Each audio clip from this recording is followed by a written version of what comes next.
Okay, welcome to Election Day 2020. Now, I don't want to talk too much about politics today. I don't think if there's anything that I say it's going to change people's mind, but not that I know that much about politics anyway. But when I think about the election this year, there's a clear difference between the Republicans and, well, the Trump and Biden, or Trump versus the Democratic Party. To me, that is clear. To me, Trump stands for courage. Like, let's look at this pandemic. Let's look at what's going on in the world, in the country. Let's face it together. Let's be courageous. On the other hand, we have Biden that says, this is the new normal that we may die with. And I know what he meant. He didn't mean that we're gonna die because of the pandemic. But what he's saying is that if we don't respond to it correctly, then a lot of us are gonna die. So he wants to make decisions that would protect us from this virus. So he's been talking a lot about that. But sometimes we have to look at the circumstances in life and say, are we going to be afraid, so afraid that we're gonna, make rules and regulations that would actually do more harm than do good? And there's been a lot of instances like that in the world. Now, I'm the kind of a person that gets afraid of everything. I'm one of those Murphy's Law kind of a person. Anything that could go wrong will go wrong. So we have to protect ourselves. And a lot of times I don't do things, I don't say things because of fear. And I don't think that's good. Because when I look at scripture, anytime people are afraid, Jesus would said, do not be afraid. In fact, what Paul says in 2 Corinthians, we have a God of comfort who comforts us during the time of affliction, so that through our comfort that we would be able to comfort other people. And I know the NIV and other verses use the word comfort, but if you look at the Greek word of it, it actually means courage. I like that one better, because God is not God that comes along and comforts us, like put us in a lazy boy chair when we're going through afflictions and say, don't worry about anything, I'll take care of it for you, you just sit back. That's not really comforting.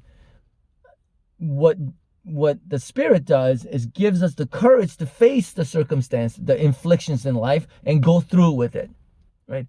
I love that, because I'm the kind of person that would much rather sit in a comfortable chair and say, you do it for me. You do it for me. I don't go out and get things done.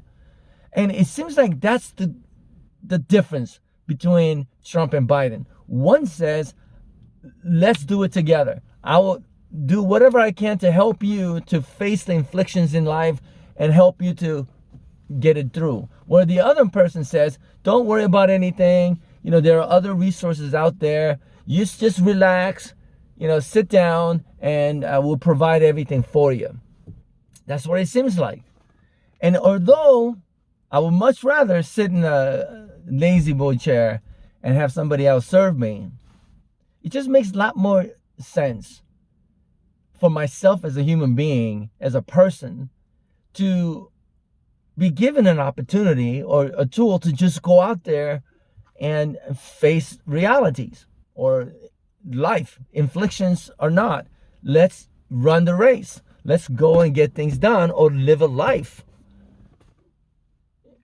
So obviously then, you know who I'm voting for. But that's why I made a decision. The courage to get things done, or fear, you just sit in the corner by yourself and then we'll take care of you. Because I don't think government could take care of people.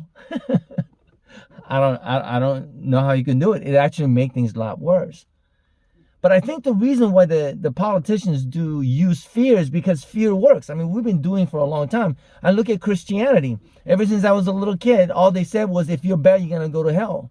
Jesus saves you from hell. But then when you look to the future, even Christians say Jesus is going to come back to judge the living and the dead, in the sense of, he'll collect his own people, but the rest of the world that doesn't believe in him, he's going to send them to hell for eternity. That's fear.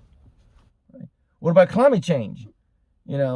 anything that has to do with the future, every scientist says, unless we do this and this and this, the world is going to come to an end. But to be honest, how many times does religious people, scientists, how many times have they given any kind of prediction that has come true? Only thing that is true for sure is that science has been wrong all the time and religion has been wrong all the time. Right? That's for sure. So instead of, being afraid of the future, of the unknown or whatever, I think it'd be much better to, I much like it to have this attitude like, let's climb this together. Let's get this done together. We will make a path for you to go do what you want to do.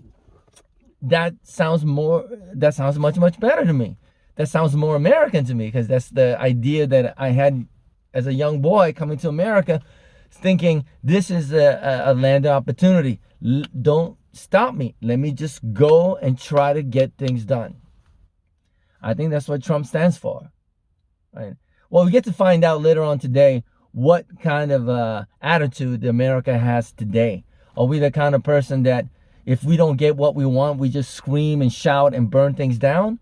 Or are we the kind of people that would say, hey, just give me a chance. Just let me live. Let me get my thing done here. Right? Courage. We'll see. We'll see what happens. But either way, I think we'll be okay as a country. I really do think so. We'll be fine. But it'll be interesting to see what kind of attitude Americans have today in the year 2020. I hope it's courage. God bless you, and I'll see you next time.